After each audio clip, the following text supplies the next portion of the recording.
Welcome to another episode of Grubmasters. I'm Chris, this is John. Today, we're doing Grandpapa Tom's London Broil.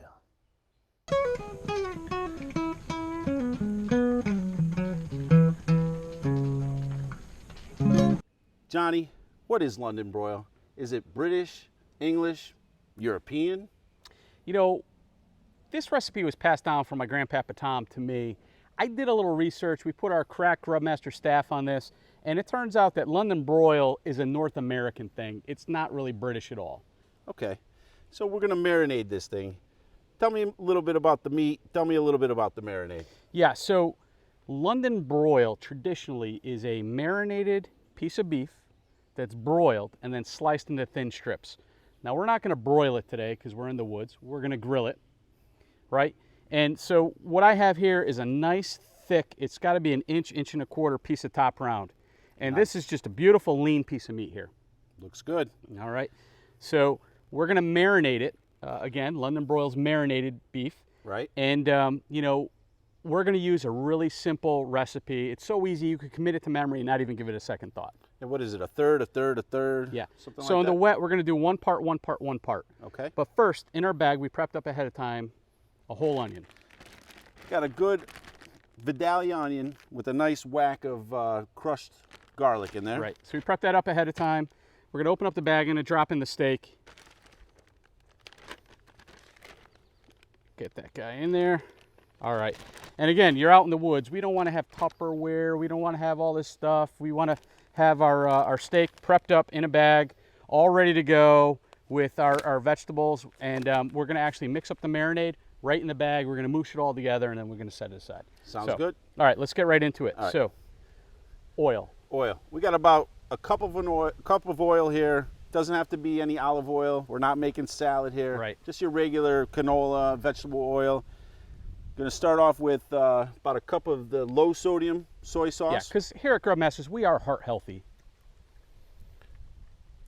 Get that All up right, to so we about top that up to the 2-cup mark. 2 cups.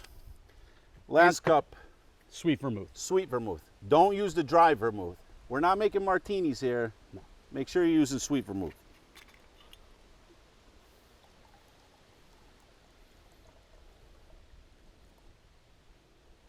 All right, so we got our wet ingredients all measured up. I'm gonna pop that in. And now you can see we've got great coverage here. When we seal this up, everything's gonna be in contact with that marinade. Let's throw a little pepper in there. That's right. A little sprinkle of the pepper. All right, great. So we're gonna zip this up. We'll try to get as much air out as possible. Got to moosh it around. Get everything nice and happy in there, married together. Yeah, give it a nice moosh. Gonna take this now, throw it in the cooler. Preferably, you'd like to do it overnight, but no less than 6 hours. Yeah, we really want this marinade to penetrate into the meat and help to soften it up and of course inject all that flavor into it. So Tell me this, John. You got those nice onions in there.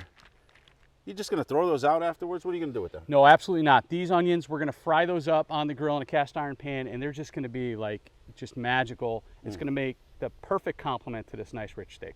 All right, let's get this in the cooler.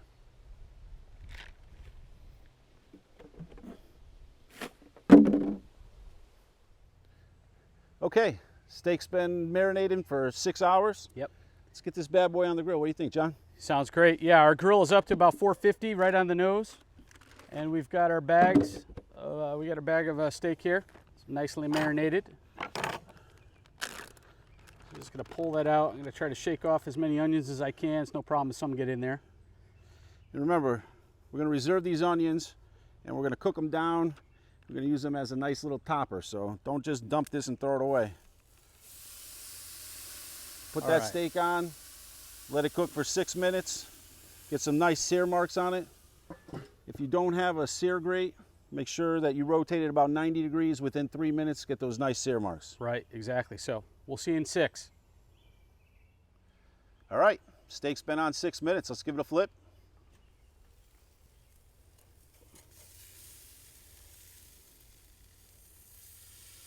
Oh, look at that pattern.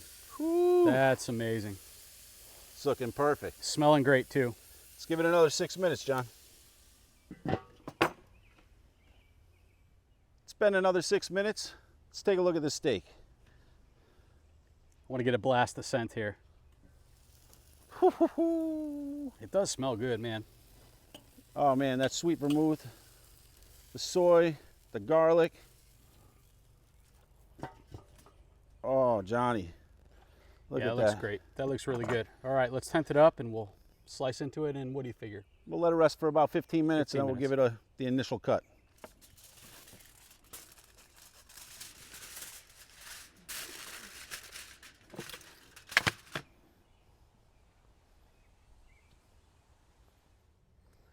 It's been 15 minutes this bad boy's been resting, so I cannot wait. let's take a look, John.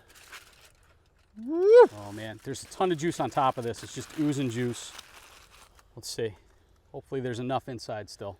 Let's take a All look. right, I'm gonna take a shot of this right out of the middle. I'm gonna just cut it right on the bias here. Let's see what we got. Oh yeah, that looks great. still got a nice little pink in there. Yeah. Super juicy. It looks really, really good. Yep. So, you want to taste it? I want to taste. A little tasty taste. I've been waiting all day. I want to taste this thing. Look at that.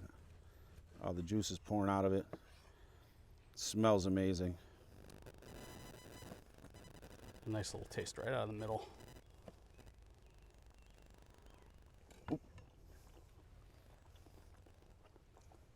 I took 2. You snuck. This is so good. We got to do the meat cheers. Meat cheers. Cheers, my friend. Super flavorful, Oh, yeah. juicy. I mean, it's just like running down my neck, on my throat. It's still nice and pink inside. Man, that's a home run. Super easy to do too, right? Set it up in the bag, forget it in the fridge for 6 hours. Come out 6 minutes aside, 6 minutes aside, and you know, we hope we've inspired you to impress your family and friends with this recipe. See you next time.